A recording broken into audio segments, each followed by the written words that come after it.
नमस्कार, आपका स्वागत है। दोस्तों, हिंदू धर्म में प्राचीन काल से सूतक और पातक नाम की दो परंपराएं चली आ रही हैं। यदि मनुष्य के घर में किसी की मृत्यु होती है तो उस घर में सूतक के नियमों का पालन किया जाता है। उस मृत व्यक्ति के जितने भी सगे संबंधी, भाई बंधु, परिवार के लोग होते हैं, उन सभी के घर में सूतक लग जाता है और उन्हें सूतक से जुड़े नियमों का पालन करना पड़ता है। आज के इस वीडियो में हम जानेंगे सूतक और पातक में क्या फर्क होता है और सूतक लगने के बाद कौन से नियमों का पालन करना होता है। दोस्तों, सूतक का संबंध मनुष्य के जन्म और मृत्यु के कारण हुई अशुद्धि से होता है। जन्म के समय नवजात शिशु की नाल को काटा जाता है और इस प्रक्रिया के दौरान जो हिंसा होती है उसमें लगने वाले दोष या पाप के प्रायश्चित के रूप में सूतक माना जाता है। उसी प्रकार से गरुड़ पुराण के अनुसार यदि घर में किसी व्यक्ति की मृत्यु होती है तो उस घर में अशुद्धि लगती है, जिसे पातक कहा जाता है। मृत्यु के बाद जो अंतिम संस्कार होता है उसमें भी शरीर के साथ हिंसा होती है। उस कारण से जो पाप और दोष लगता है उसके प्रायश्चित के रूप में पातक लगता है। मनुष्य की मृत्यु होने के पश्चात उसके परिवार के लोगों को विशिष्ट कालावधि तक अशुद्धि और अशुचित्व प्राप्त होती है। अशुचित्व का अर्थ होता है अमंगल और अशुद्धि का अर्थ होता है अपवित्र अथवा शुद्ध के विपरीत।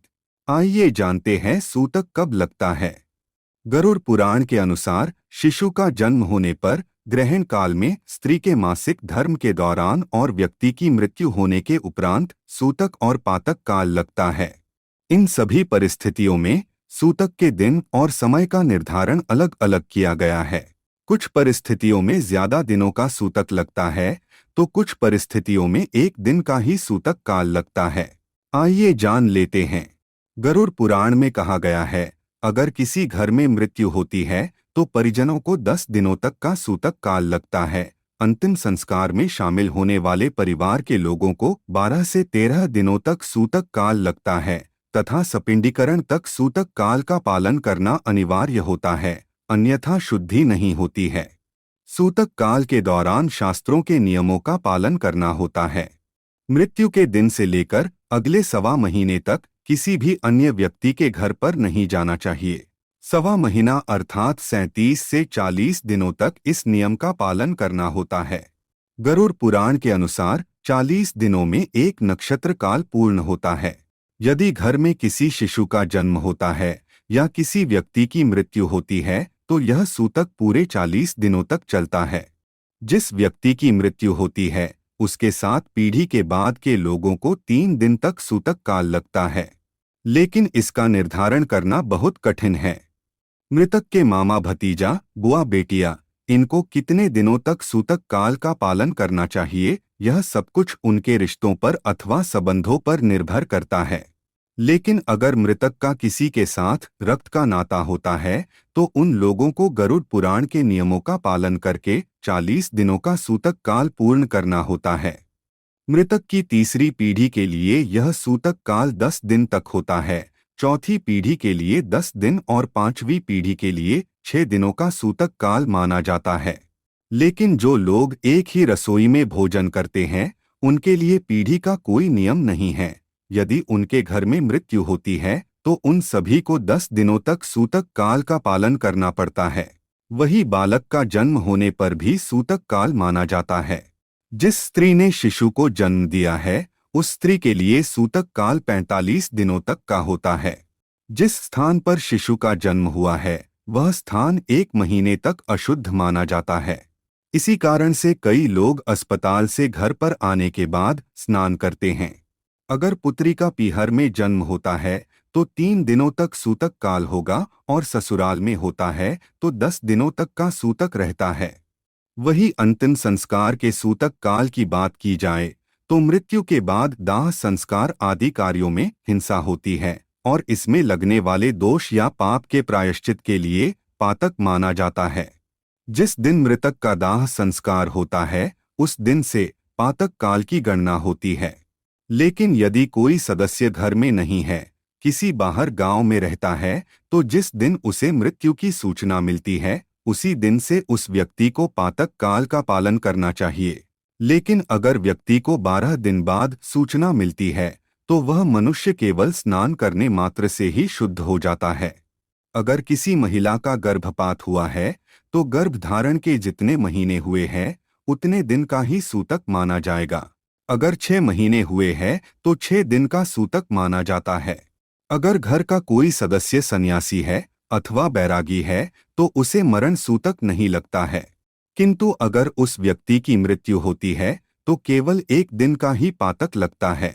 अगर कोई मनुष्य मृतक की अंतिम यात्रा में शामिल होता है तो उसे 1 दिन के सूतक का पालन करना चाहिए। अगर कोई मृतक के शरीर को स्पर्श करता है तो उसे 3 दिन का सूतक लगेगा।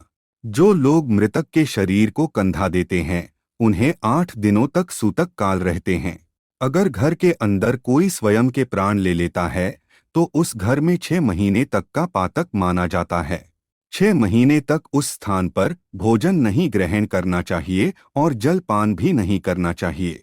उनके परिवारजनों को मंदिर भी नहीं जाना चाहिए और घर के अंदर मंदिर में पूजा स्थल पर द्रव्य नहीं चढ़ाने चाहिए। उसी प्रकार से अगर घर में पालतू जानवर जैसे गाय, भैंस, घोड़ी, बकरी आदि जानवर बच्चे को जन्म देते हैं तो उस घर में 1 दिन का सूतक मनाना चाहिए। लेकिन अगर घर से दूर पशु जन्म देता है तो सूतक नहीं माना जाएगा। बच्चे को जन्म देने वाली गाय का 15 दिनों तक दूध अशुद्ध रहता है, भैंस का 10 दिन तक और बकरी का 8 दिन तक दूध अशुद्ध रहता है।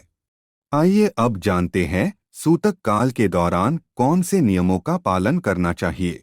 जिस घर में लोगों को सूतक लगा है उन्हें दूसरों लोगों को स्पर्श नहीं करना चाहिए। उस घर में किसी भी प्रकार का धार्मिक और मांगलिक कार्य का आयोजन भी नहीं करना चाहिए तथा किसी भी प्रकार के त्योहार नहीं मनाने चाहिए। उस घर के लोगों को सामाजिक कार्यों में सहभागी नहीं होना चाहिए और दूसरों के घर में भी नहीं जाना चाहिए। उन्हें किसी भी मंदिर के भंडारे में अथवा पंगत में भोजन नहीं करना चाहिए। अपने ही घर में रहकर नियमों का पालन करना चाहिए। सूतक के दौरान घर में स्त्री और पुरुष को संबंध नहीं बनाना चाहिए।